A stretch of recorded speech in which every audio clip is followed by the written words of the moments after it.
साहेबांचा आत्यासाहेबांवर पूर्ण विश्वास आहे, त्यामुळे आपण साहेबांसमोर पुराव्याशिवाय गेलो ना तोंडावर पडणार आपण. मग आता फक्त वाट बघत बसायची का? वाट नाही बघायची, सावज टिपायचं. आपलं आता फक्त एकच मिशन आहे, शिरीष घाणेकरांना शोधून काढणं. एकदा जर ते सापडले तर तुम्ही बघा आत्यासाहेबांचा पत्त्यांचा बंगला कसा कोसळत होतोय. मॅडम मला एक सांगा, तिथं जो तुम्ही माणूस बघितला तो शिरीष घाणेकर आहे कशावरनं? तुमच्याकडे पुरावा काय आहे?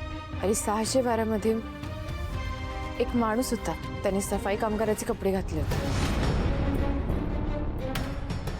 मग त्या माणसाने सफाई कामगाराचे कपडे घातले होते म्हणून तो पेशंट शिरीष घाणेकर कसा?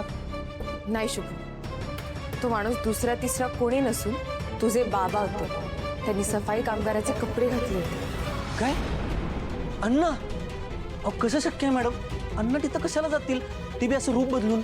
मी खोटं कशाला बोलीन? अरे मी माझ्या डोळ्याने बघितलंय, तेच होते. तुम्ही खोटं बोलताय असं म्हणत नाही मी मॅडम, पण हे कसं शक्य आहे? म्हणजे हे बघ शुभ, मला 100% खात्री आहे, मी माझ्या डोळ्याने बघितलं. हे बघ काय झालं, मी आणि त्या डॉक्टर जेव्हा 612 मध्ये जात होतो तेव्हा दरवाजाला आतनं कडी होती. त्यांनी दार नॉक केल्यावर अण्णांनी दार उघडलं आणि आम्हाला बघून जरा गडबडलेच ते. काय चाललंय इथे? दरवाजा का लावून घेतला होता? आणि मग त्यांना बाहेर जायला सांगितलं ना, तेव्हा ते त्यांना म्हणाली शिरीषजी पुन्हा येईन. मी ऐकलंय हे. शिरीषजी परत येतोय, ह्या सगळ्याचा काय अर्थ आहे?